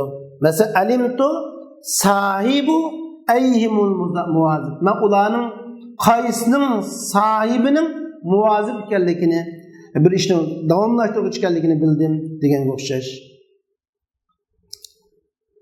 Yoki istifhom vositasidan bir vositadan o'sha ikki maf'ulning 5ga kirsin bo'ladi odatda. Asha kirsin. Masalan, alimtu aliyun musafir am muqim. Men ali musafirmi yoki muqimmi buni bildim desak, hamzatul istifhom ashada aliyunning bashi kirgan. Shunga o'xshash. Anda olsa biz bundan mana shu ta'liq qilishninki shartlarini va ta'liq qilingan o'rinlarni, ta'liq qilingan qanday holat shakllanganligini buni tafsil ko'rib o'tdik. Tövəndə biz yana başqa bir məzmunga o'tib ketamiz. U məzmun bo'lsa, mushu af'al qilib bo'lgan alima af'al qiliblar ichidan af'alul yaqinning misoli. Zanna af'al qiliblarning ichidan af'alul rujhanning misoli zanna. Endi mushularning demak ba'zi af'al qilibning g'ayridan ishlatiladi deganga misol ko'rmoqchi. لعلم عرفان وزن تهمة تعدية لواحد ملتزمة. İrfanның ilmisi üçün, töhmetnin zannisi üçün bir mətnini lazım tutulan ütümlüşüş vardır. Bir mətnini lazım tutulan ütümlük ulaş vardır. Asli alima ikki maf'ul talab qilgan fil af'al qilib. Zanna ikki maf'ul talab qilgan fil. Ammo biz buni tarjima li ilmi irfan arifa ma'nosida kelgan alima uchun ittahama ma'nosida kelgan zanni uchun bir maf'ul lozim tutgan o'timni qilish bor. Demak, gapning xulosasi alima arifa ma'nosida kelganda, zanna ittahama ma'nosida kelganchada bir maf'ul talab qiladi. Bu ikkisi qanaqmi? Ya ra'amu ra'a basariya va qilgan ahvol bor. Uçada bir maf'ul talab qiladi. Ra'a basariya bo'lsa, ra'a qalbiya bo'lgan ikki maf'ul talab qiladi. Endi alima arifa ma'nosida kelganda bir maf'ul talab qiladi. Amma qalb ma'nosida kelganda ikki maf'ul talab qiladi. Zannamu tuhmat qilish degan ma'noda kelganda bir maf'ul talab qiladi. Gumon qildi degan ma'noda kelganda ikki maf'ul talab qiladi demakchi. Maqsad mana shu. Endi bu biz bu yerda bilish muhim bo'lganimiz mush af'al qiliblar, af'al qilib ma'nosidan boshqa ma'nodami ishlatildi ekan deganni ko'rsa qiladi. Masalan, alimaning biz odatda arifa ma'nosida kelgan shakliga misol ko'rsak, bundaq bir misolni ko'raylik. Odatda alimtu at-tariqa ila al-ma'had. Alimtu at-tariqa ila al-ma'had. Man ma'had yo'lini bilaman. Yoki alimtu at-tariqa ila al-masjid. Men masjidga borgan yo'lni bildim. Ya'ni uni degan bo'ladi. Arifa ma'nosi tunidim degan ma'noda, uqdim degan ma'noda, bildim degan ma'noda. Bu endi arifa tunishmi? Odatda uni ko'ngilda bo'ladi, qalbda bo'ladi, lekin af'al arifa ma'nosida kelganda bir maf'ul ishlatiladi. Shuni biz bayam af'al qilib bir maf'ul talab qilmoqchiman ba, bir maf'ul talab ishlatiladi va ikki maf'ul talab ishlatiladi va bizning bugungi darsimiz ikki maf'ul talab qilgan af'al qilib degan. Endi biz buni af'al qilib chiqarsak-chi. Alimtu Muhammadan at-tariqa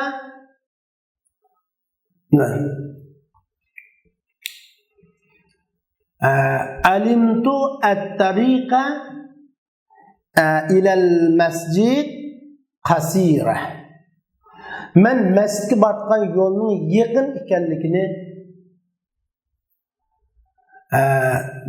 bildim desak, buni qalbida bilganini bildim. Asli masjidga borgan yo'l yaqin demakchi. Ma'nunga o'xshash bunda kelsin bo'ladi. Endi zanna ittahama tuhmat qildi degan ma'noda ishlatildi. Odatda tuhmat ma'nosida zannaning ishlatilgan yeri va zanna tuhmat ma'nosida masalan zanantu Xolidan men Xolidga tuhmat qildim degan ma'noda.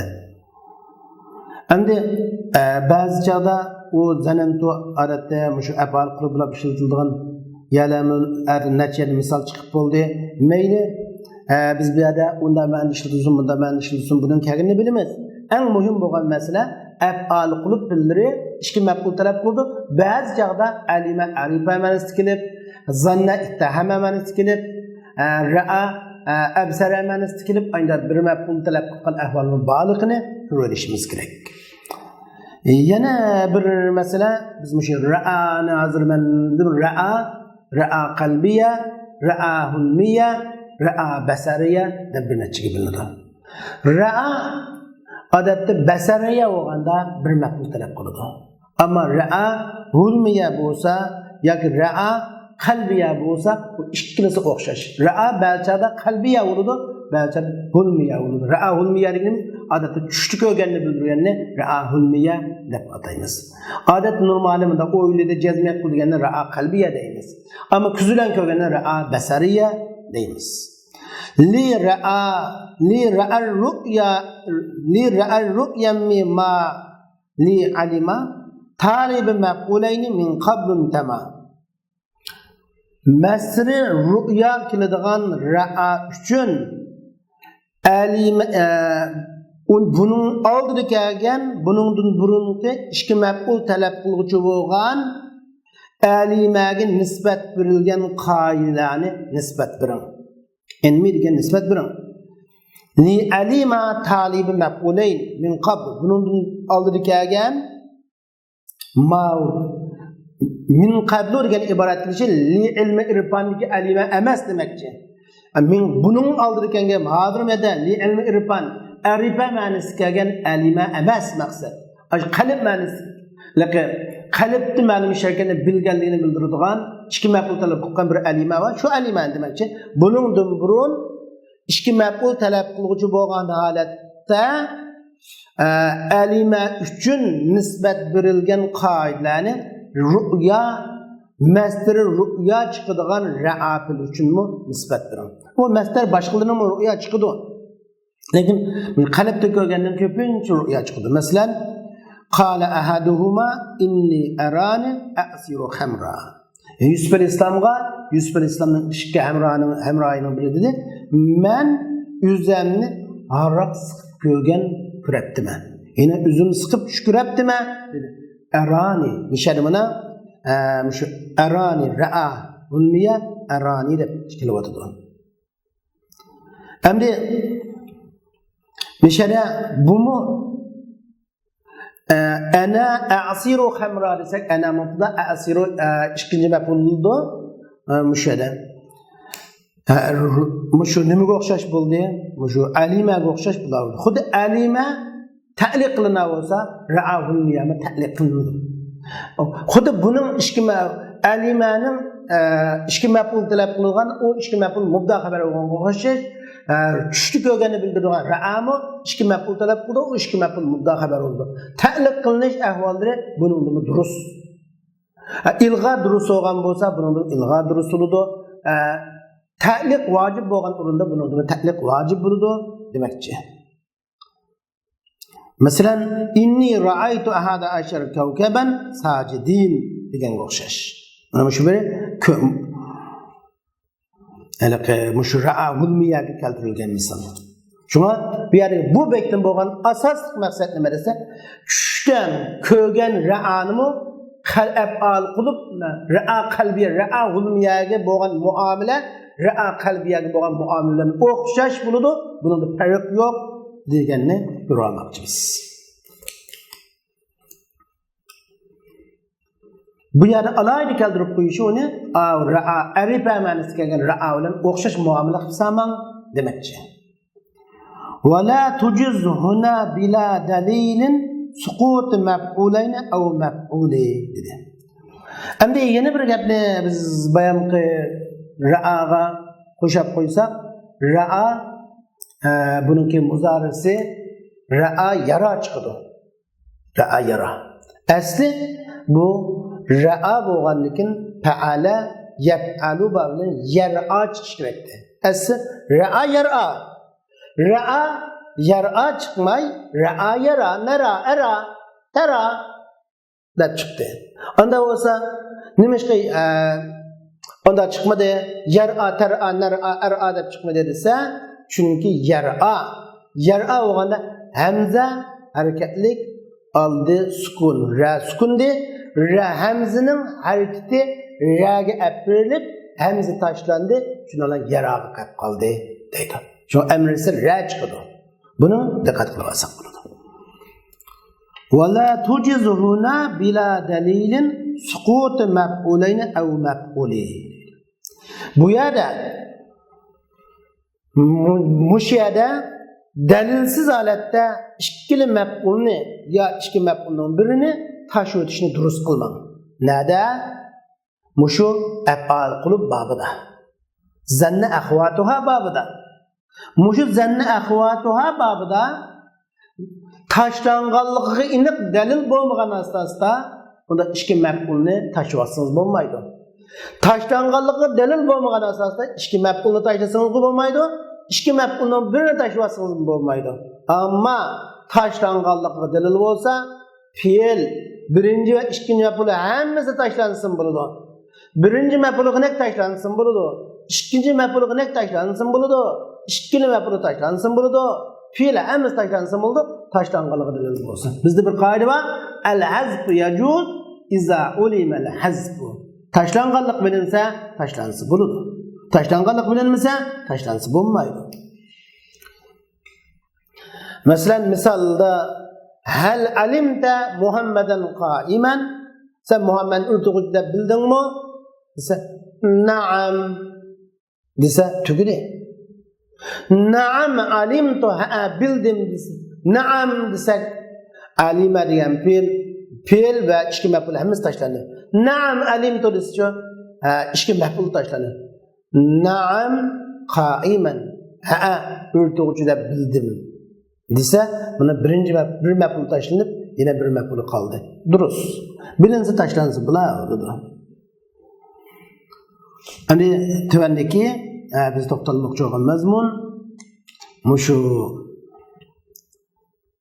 qalining zanni ma'nosida ishlatilishi. Biz oldingi darsdan bir qatim chiqqan inni babida qala zanni ma'nosida kelib qolgan chog'da va zanni ma'nosida kelmaganda qali zanni ma'nosi bilan kelmaganda inna ishlatildi. Qali mahkima hikoya ma'nosida ifodalab kelgan chog'da inni bilan keladi. Ama hikoya ma'nosida kelmagan chog'da anni ishlatildi degan biz inni o'qilish anni o'qilish masalasida. Şu yerden o bir qatim deb o'tgan, yana bu yerda bir qatim deymizki, qala zanni ma'nosida ishlatiladigan va zan ba'zi chog'da o'zining shu nataqa talaffuz qilish so'zlash ma'nosida normaliy asli ma'nosida ishlatiladigan va ba'zi chog'da gumon ma'nosida zanni ma'nosida ishlatiladigan ahvol bor.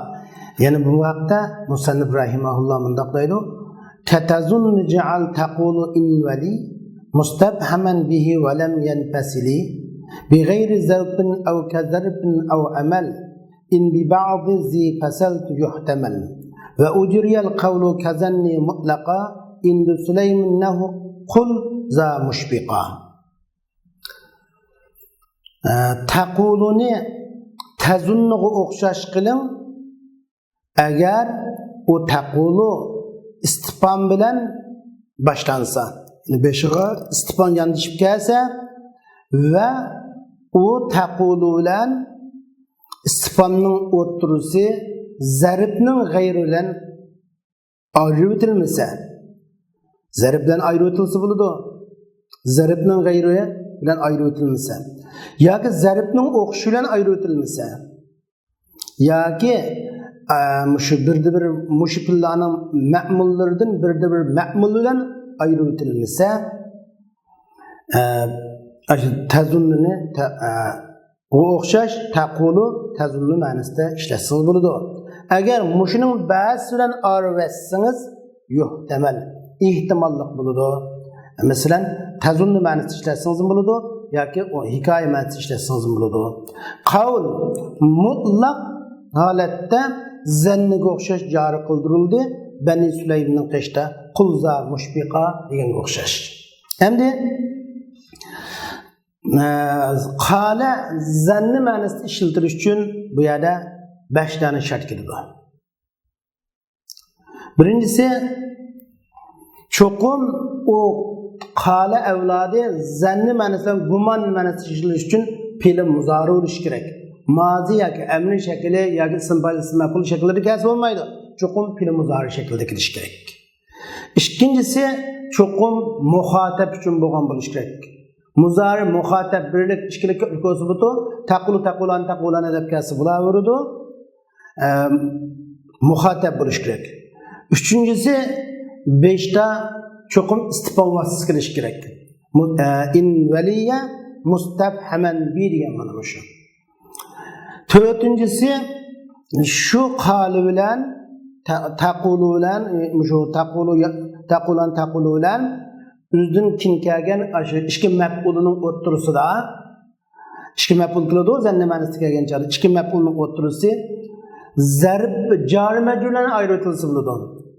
Ayrıtılmasa zaribning g'ayri bilan degan gap zarb bilan nima qilsa bo'ladi? Ayrıtılsa bo'ladi. Zaribning o'xshashlarining g'ayri bilan zaribning o'xshashlari bilan ayrıtılmasa degan gap zaribning o'xshagan jari majrur bilan ayrıtılsa bo'ladi. Yoki Aşu amel bilan g'ayri bilan ayrıtılmasa deganimiz amalning g'ayri bilan ayrıtılmasa deganimiz shuningki ikki maf'ulining bir-birisi bilan ayrıtılsa bo'ladi yoki ikki maf'ulninki birisininki ma'mul bilan ayrıtılsa bo'ladi.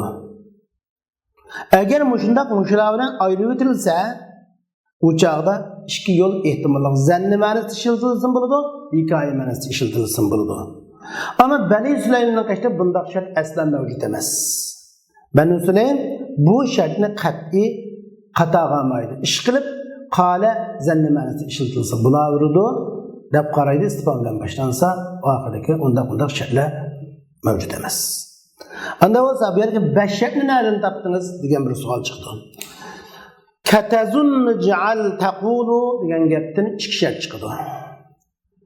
Fe'l muzari degan taqulu tazunnu o'xshaydi degandan tazunnu taqulu chiqsa fe'l muzari mushabbahun bi degan bir narsa mavjud bo'ldi. Bu yerda chiqsa fe'l muzari.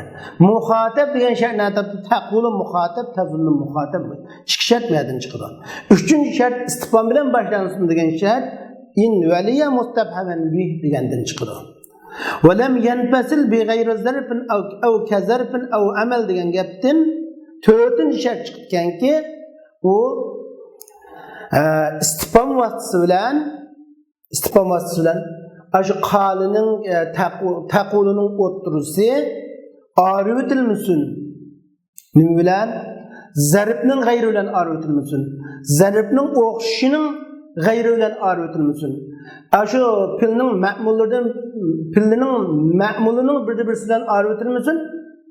Uning g'ayrini arıtilmisin va uning ma'mulining g'ayri bilan arıtilmisin. Uning bilan arıtilsa bo'ladi degan. 5-chi shart qalidan keyin jari majrur kelsin. Qalidan keyin jari majrur kelsa amal qilmaydi demakchi. Qalidan keyin lam bilan kelgan jari majrur kelsa bo'lmaydi demakchi. Endi biz shu shartlarni bir-birlab kirib o'tamiz. Endi bu yerda qala odatda qali hikoya uchun kelgan qala zan uchun kelgan qala deb chiqaramiz. Hikoya uchun kelgan qala qanday qala degan ma'no chiqadi. Endi hikoya uchun kelgan qala kelsak, u hikoya uchun kelgan qalada odatda ma'lum bir hikoya qilib turadi. Masalan, menga qarindishim Ahmad men bozorga borma degan bo'lsa, men deyman. Qala sadiq Ahmad ana azhabu ila suq. Qarindishim Ahmad men bozorga boraman dedi deb bunda hikoya qilamiz.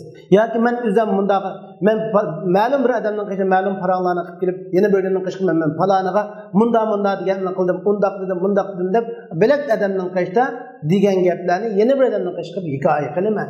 Shuni buni mahkiya hikoya ma'nosida kelgan qala deymiz. Ammo bu chog'da bu zanniga o'xshash amal qilmaydi. Bu yerda zanniga o'xshash deganimiz shu zanni ma'nosi bilan ishlatiladi.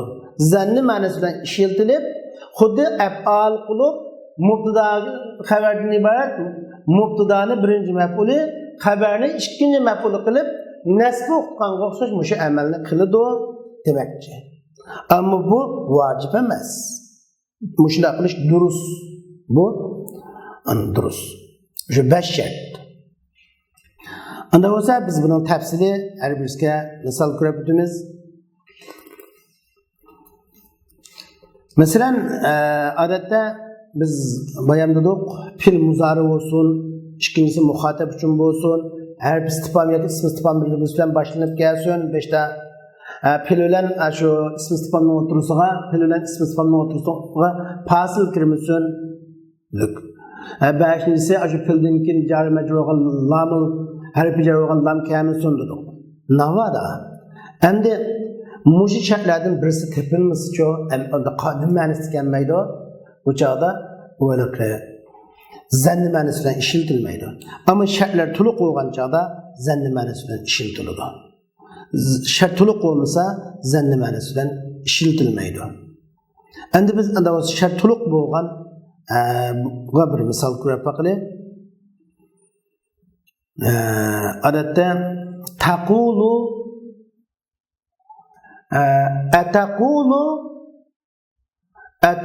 ataqulu Muhammadan aliman, sen Muhammadni alim deb o'ylamsan. Ataqulu Muhammadan aliman. Shart hammasi tepildi. Birinchi taqulu fil muzari, ikkinchisi muxotab, uchinchisi istifhom bilan boshlanib keldi. To'rtinchisi istifhom bilan filni o'tirib fasil kirmadi. Beshinchisi taquludan keyin lam keldi. Ataqulu li Muhammadun alimun deb. Endi musharlar buzilib kelsa bu chaqda bu amal qilinmaydi. Masalan, ataqulu demi aqulta Muhammadan aliman deymiz. Aqulta Muhammadun aliman. Sen Muhammadni alim demsa deb tarjima qilamiz chaqda biz bayan ataqulu Muhammadan alimanda hamzatul istifham taqulu fil muzari fa'il zimir mustatir taqdiru anta Muhammadan birinchi maf'ul, aliman ikkinchi maf'ul, bu zanni ma'nosida kelgan qala deb mundaq i'rob qo'yamiz. Ammo aqulta Muhammadun alimunda sen Muhammad alim demsa deganda hamzatul istifham qalitul ta'unun fa'ili mahlan marfu Muhammadun mubtada alimun xabar bo'lib jumla mahallan mansub sadda masadda maf'ulu qala qalaning maf'ulini o'rtada o'rniga kelgan ma'lumot o'rniga kelgan jumla deymiz. Yana buning ismisi maqulu qawl deb ataladi. Maqulu qawl buning ismisi qalaning deyilgan so'zi degan bo'ldi. Mana bu shundoq fil muzari kelamidi. Endi fil muxotab kelmasini bo'lmaydi. Yaqulu Muhammadun alimun. U Muhammad alim demdi deb o'ylamaymiz. Muhammadan aliman deb mana ishlatilmaydi. Ammo mushi shart to'liq qo'yganda ishga yo'ldir. Zanni ma'nosi bilan kelib ishkilsin zabar o'qisin bo'to. Zanni ma'nosi bilan kelsa, masalan ataqulu Muhammadun alimun.